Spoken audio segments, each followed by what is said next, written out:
You're listening to a podcast from the Finnish Football Show.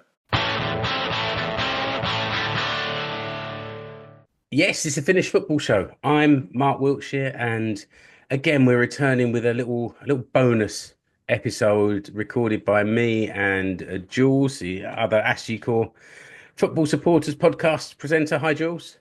Yeah, my line's a bit different. And I'm Jules, and this is the Seinäjoki Football Supporters Podcast. Except it's not yet, because we're introducing the Finnish Football Show. Oh, okay. Yeah.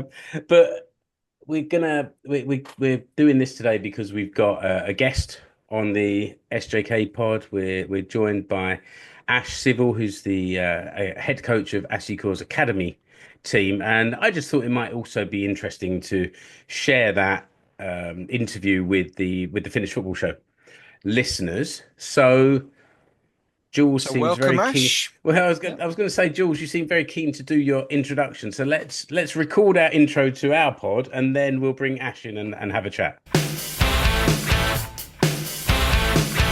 Yeah, welcome, Ash. Thanks for having me. Thanks for having me, guys. Yeah, we've got to know you a little bit over the last year or so at the games and away from football. But I thought as the Finnish football season is still kind of in that closed season, preparing for the start of the Veikkausliiga and the Ykkösliiga, that it might be a good idea to get you on and talk to you. We on the Finnish Football Show podcast, we've had a few people with a British background coming on and having a chat with us. And I think you've got a story that people might be interested to hear as well. And then Jules and I will pick your brains about what's going on at SJK this year. Sounds great. Hopefully it's a good story. Well, so can you give it to us? Can you just give us a brief potted history of how did you end up in Finland? Yeah, I'll give the brief one. I'd obviously tried to be a player and wasn't good enough, and had that career, and quickly made that transition where I knew I felt I could progress more as a coach than a footballer. Even when I was playing, I had a thirst, or I always wanted to play abroad or live abroad, and that was kind of ingrained in me. Once I started coaching, I went to America and did coaching there, which was brilliant. And then went back to the UK and continued my coaching education, doing my licenses, doing my B license and my A license. And then there was still that nagging desire to work abroad, and specifically work in Europe. And after working at Brookhouse College in Leicestershire, in their football academy for a number of years, I quit, and me and Alice, my girlfriend, decided to go traveling around South America, with the intention that this would lead to a role in Europe, which sounds a bit backwards, but it made sense in my head and it worked. I was traveling at the same time. Some coach that I'd met in Iceland was also traveling South America, and we got talking and kept in touch where we were traveling and this and that, and a job came up in Iceland. He knew that I wanted to work abroad, and ended up taking that role. It was the year of COVID, so that was a challenge, but we did okay. And at the end, due to COVID, there was a bit of a point where it could have gone either way. We're not sure whether you'll stay or not because we don't know when the season's going to start.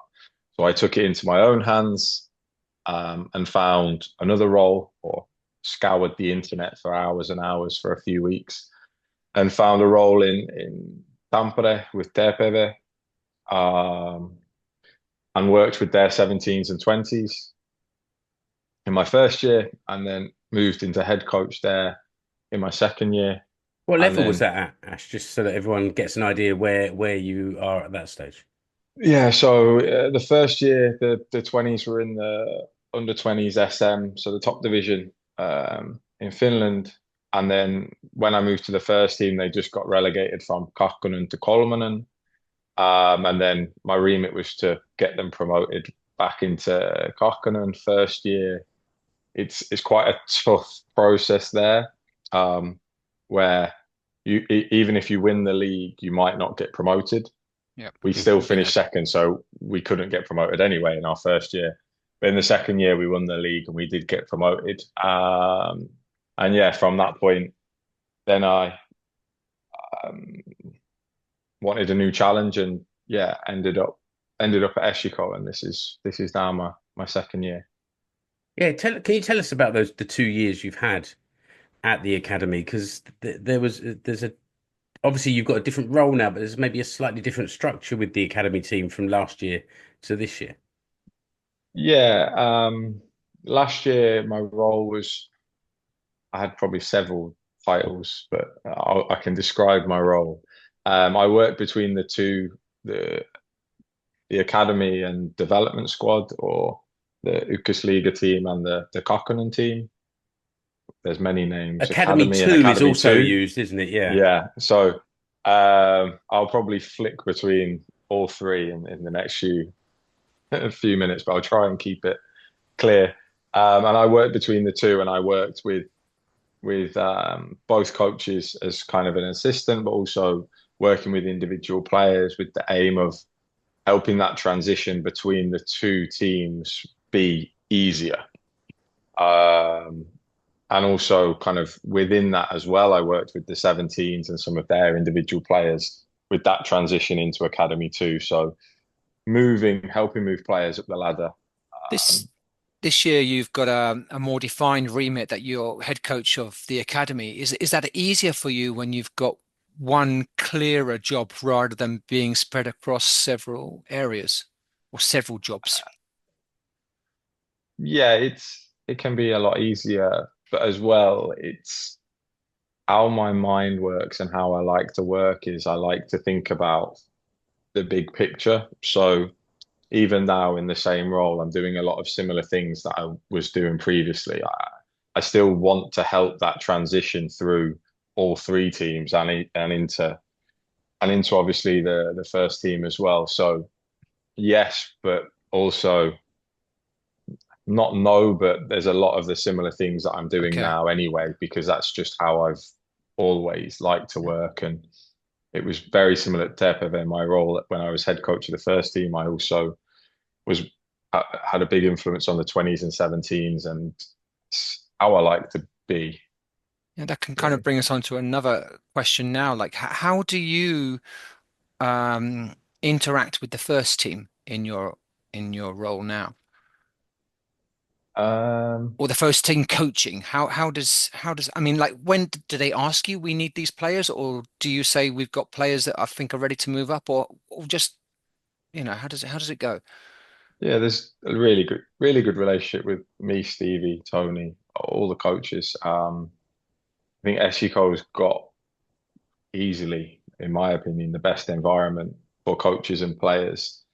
And it's the little things, being able to go for lunch at Omespe Stadium and just go and sit and have a casual conversation. There's where a lot of things happen, and it makes it so much easier. And there's not many clubs that have that, where you could have players if you think about our structure from Kuortaneen, Ykkösliiga, Veikkausliiga, players all in the same place, coaches all in the same place, and able to help again that transition. And yeah, similarly, that's where some conversations about the weekends will happen. But yeah, it's there's also a structure to it. It's not completely random. But it can be just those constant conversations and feedback between myself and Stevie and Tony, and how players are doing.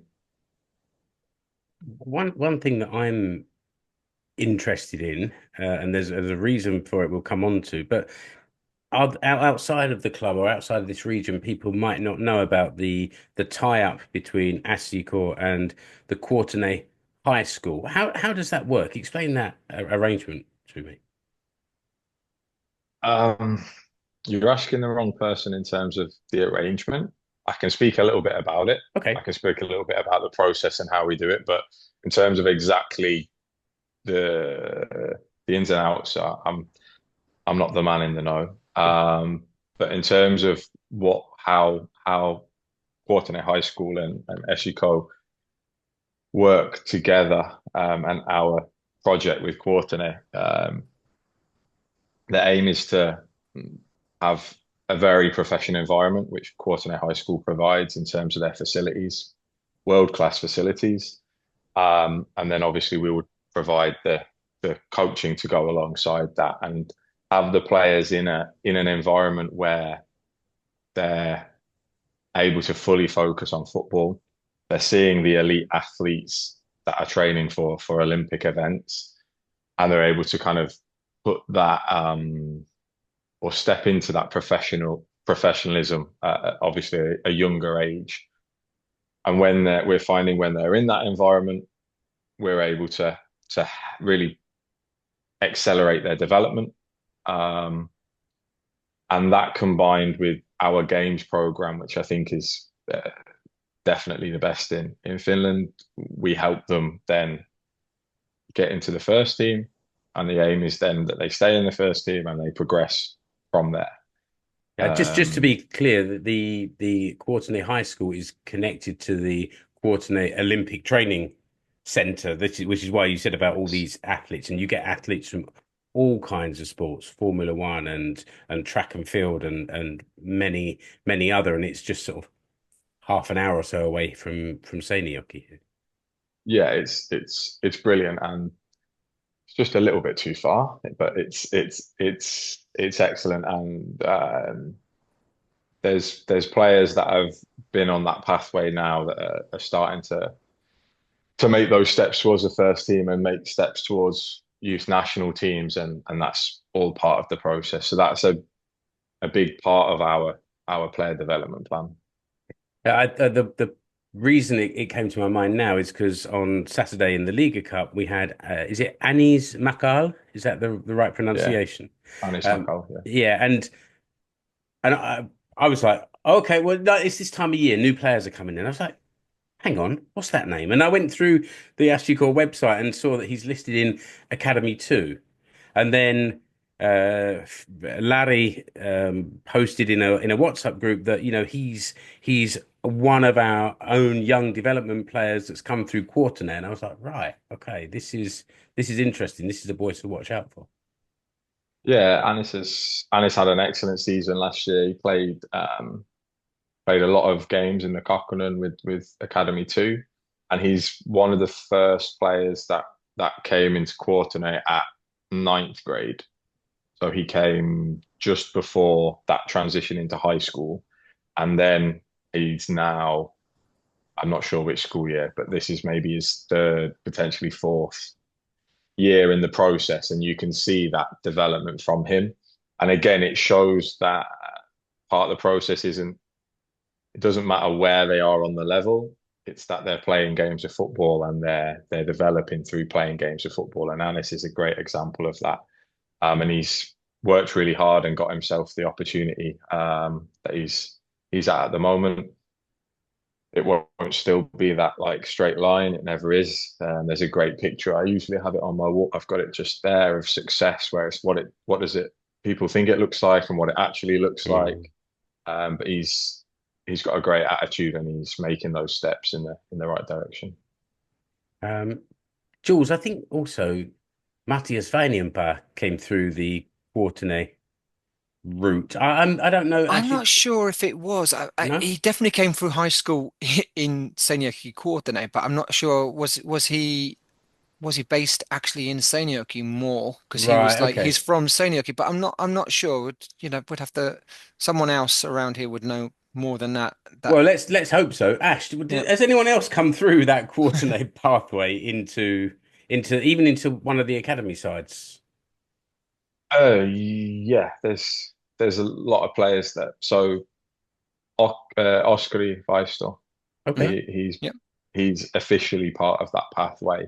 And there's others that I think have potentially been in first team or close to in Academy 1 this year, similar to first team. You've seen there's been a group of players that have moved up from academy to first team. The same has happened from Academy 2 into Academy. So there's 3 or 4 players that now will likely play a lot of Ukasliga games that were last year, that are based in Kuortane, and last year we're playing in the Kokkonen. So the process is working. You've got the academy is basically young boys playing in a men's league. Um, what are the goals for this season, and what is success?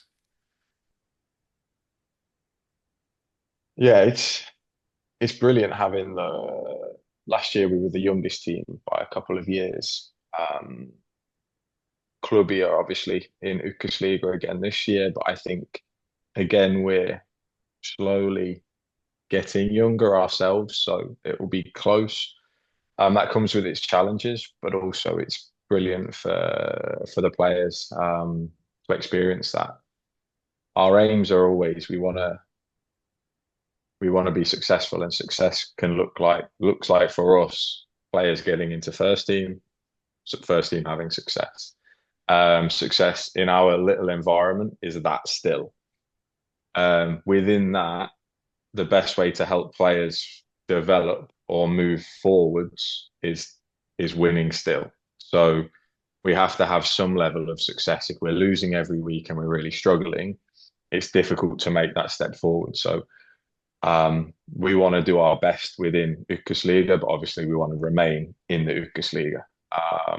And it's a hard balance to get between developing players and developing players to win.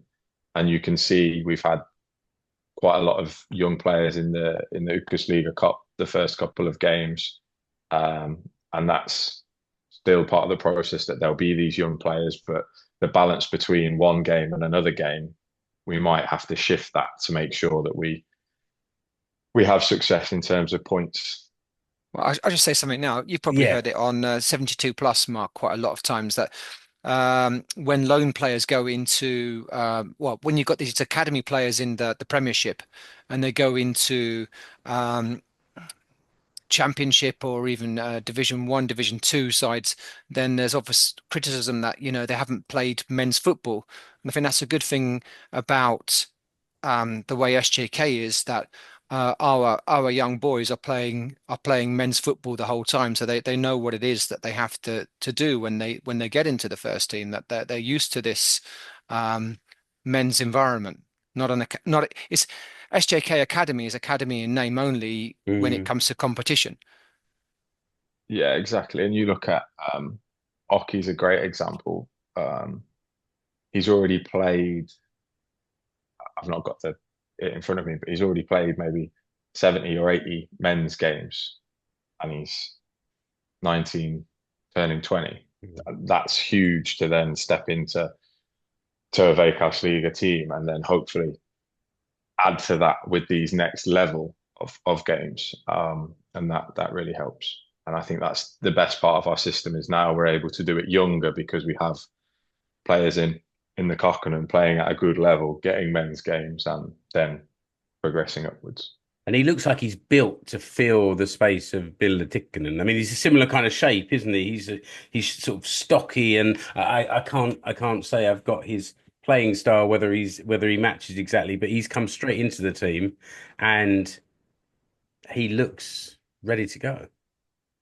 Yeah, Oki's so determined. He's got a brilliant attitude. I worked a lot with him last year. Like, he played a lot of games with us, and it's not easy when he was close this time last year to stepping into a kind of a solid first team position, and had to take that step back, and now takes that step forwards again. And yeah, he's an excellent player, and I'm excited to see how his season goes this year.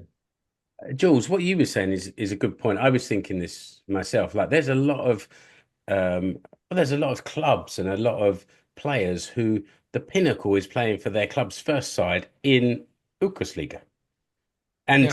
and it should be seen that same way for the academy players. Like, they're playing at a really high level of football, but they've also got the opportunity to maybe step it up if they can Mm. make that step. Yeah, indeed. And it's a good place to make mistakes and to learn. And, Well, I think Ash might say not to make too many mistakes, but I don't know. It's all about making mistakes, but we've actually had this conversation. We've actually had this conversation internally about local players. There's players from Seinäjoki playing in Ykkösliiga, which is huge. And even in Kuortaneen, that's still like a good level for the local players to be playing. And I think that okay, there might not be players that will then make. They're not always going to go into the first team, but they're going to have a career in football at a good level. And if that drips down into Sisu, or that drips down into another team within Seinäjoki that brings that team also higher, that's good. And there's a lot of local players that are really progressing and doing well in the academy. And it's just time before they make that next step, but also it's overall I feel good for Seinäjoki. we spoke with Paul Riley in the last episode about players that have come into the club and what we can expect from those players. But what about the players that are stepping up maybe this year that are maybe made some appearances in the Liga Cup for the first team and maybe look ready to make that step up? Who do you think might be coming up, and what can we expect from those players? Like, what are their attributes or things to look out for? It's hard to name names because I feel like that'll add a bit of pressure. Well, are there any, you don't have to say. But our left-sided midfielder. No. But I think for example, like Tambi or Tessalimi or players like that have already played in the League Cup. Like, what can we expect from those sort of players? I think the players that have come from within our system, they already understand the processes that we have in place. So they understand that they're going to play games, whether it's first team, academy, they're going to get that game time. I think there's more and more, if you watch an academy game, which I hope that you guys get to plenty this year, and you watch first team game, there should be similarities. It's not going to be exactly the same, but the types of players and the type of football, this fast forward, aggressive football that Stevie likes to play, I like to play similarly. It won't be exactly the same, but we're trying to expose players to playing in across big spaces and playing in that way. So hopefully when they then step into first team, they're closer to being able to play in that way and at that level.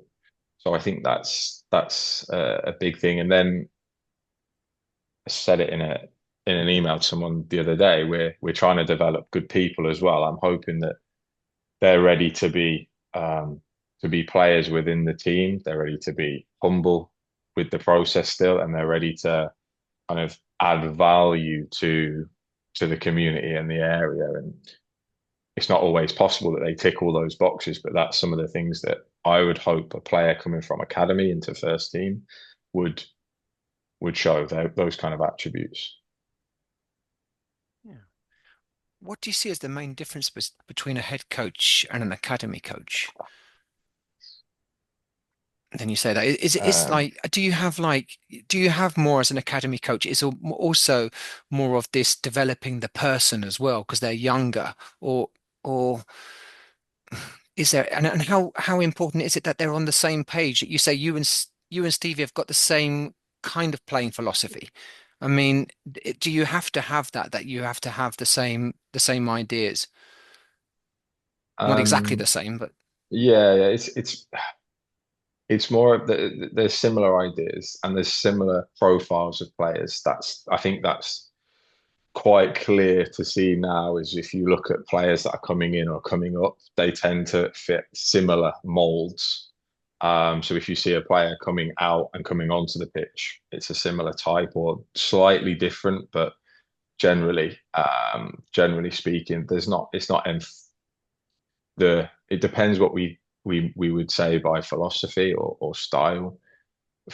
There's some things that aren't enforced, but it's like, this is encouraged. This is how we want to be. But again, when it comes to a head coach or of a first team or a head coach of an academy team, it really depends. I've always been development focused. When I was TPV, a big aim was getting young players into the first team at the right time. It's the same thing here. I'm just kind of in the middle now. And always I've wanted to develop people. Like it's all about the people and like and caring about them and helping them through life, because it's not very easy to change the subject quite quickly. It's not very easy to be, okay, like this is going to sound stupid, but going through life as an adolescent male, there's so many things going on, and if I can help them a little bit navigate that, then I try to help them through those things. A little bit off topic there, but Well, I think yeah. it's yeah. I mean, it's a very important issue for society as a whole. And going even more further off topic is like how our young men are being developed and what they're being exposed to on social media and what's expected of them. I think it's it's an area that society needs to look at. Sorry. Yeah, but you're a teacher, Jules, and Ash is a teacher. No, no, Yeah. like that. There's real kind of similarities in what you guys are doing. I would say one big difference is that Ash doesn't have us shouting at him if if the games don't go well as the season progresses. We never Um, shouted at Stevie. no, that's true. That's because he's been good so far. Um, I mean, but Ash the just requested that we come along and watch. He might yeah. take that back in a minute. Yeah, Yeah. that's right. Stay But at home hey, and shut up. hey, here's one thing. We're obviously part of the Clopit, and we're behind the goal for the first team games, and we come along maybe a couple of times a year to see the academy games. But you've got your own mini Clopit that's forming around the academy team. Talk about them for a little bit.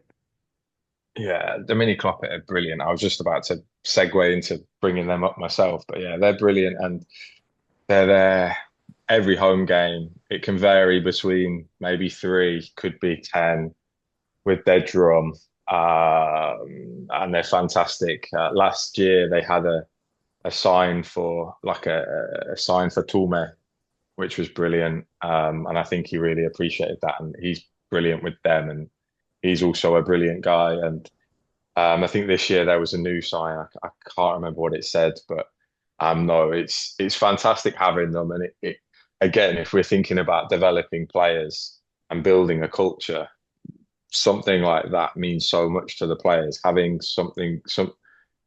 this mini Clopit before they go into first team, so they're used to going and really thanking the fans who are what we do this for, really.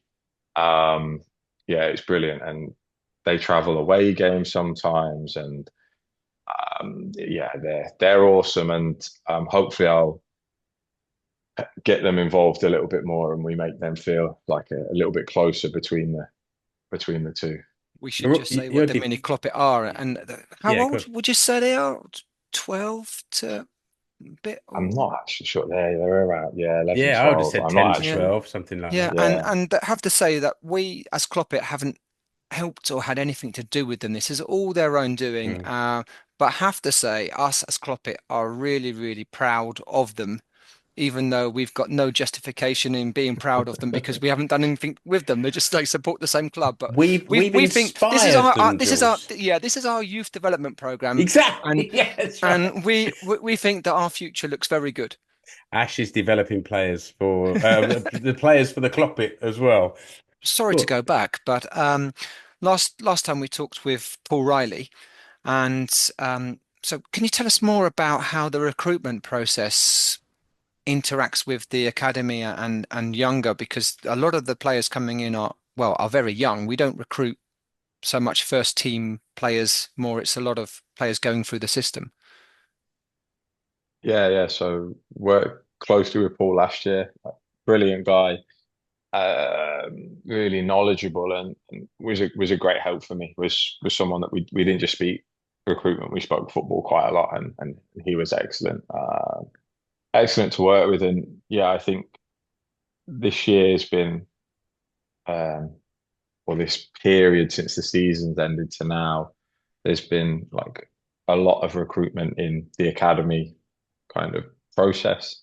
A lot of young Finnish players, and very, in my opinion, tact, tactfully or tactically recruited. So we've been really specific at who was targeted, and signed some excellent players. And again, I see that as a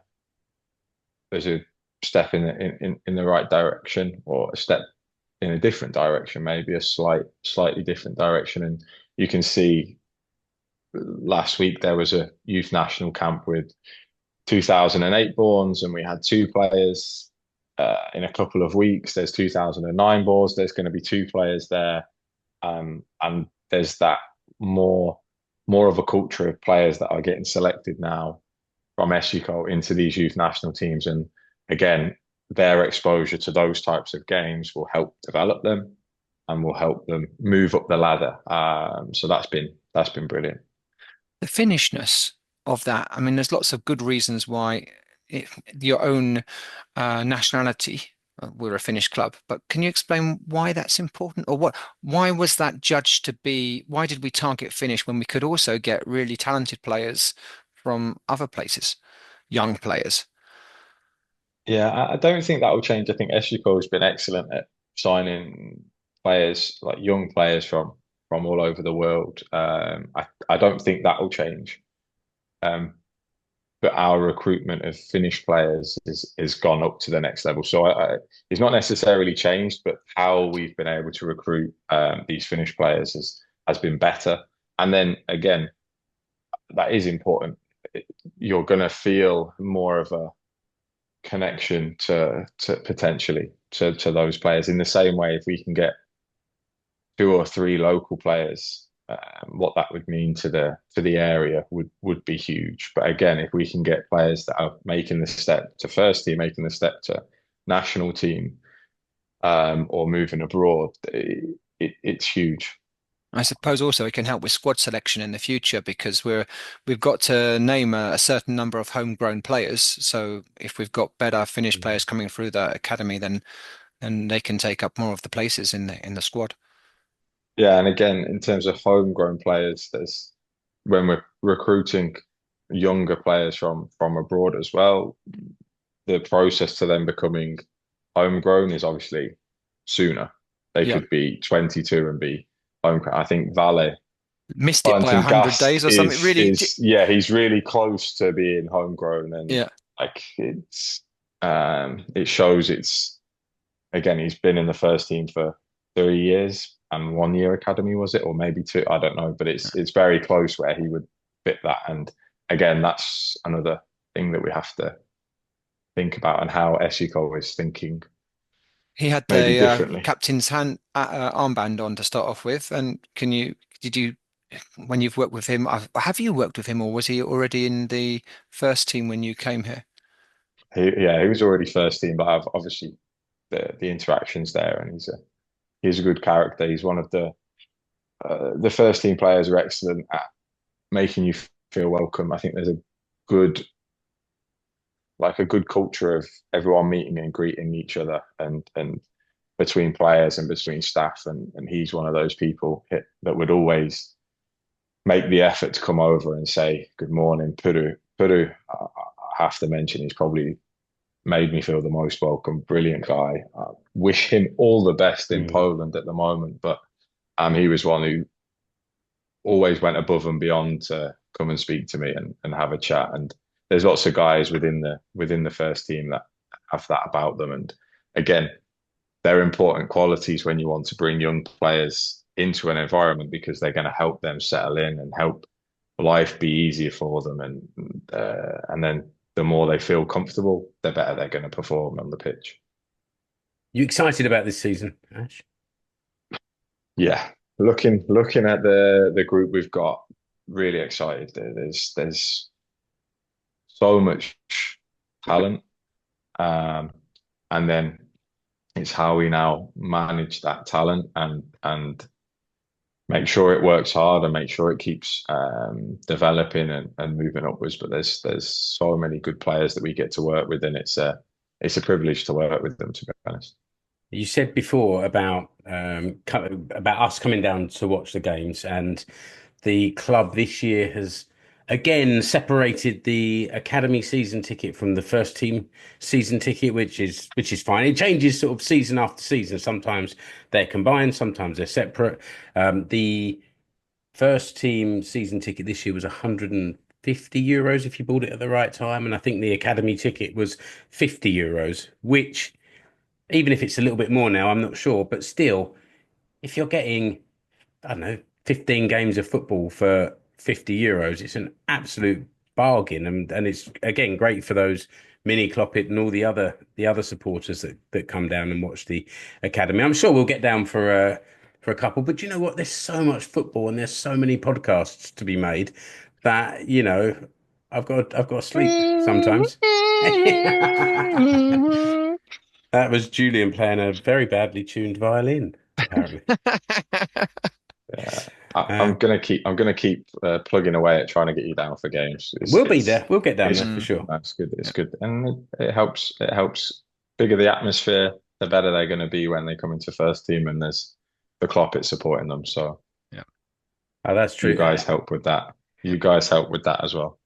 Ash, thank you so much for joining us today. We're gonna carry on and talk about some of the recent games and some of the stuff that's coming up. But we really appreciate you making some time to talk with us, and we'll certainly see you soon, I'm sure.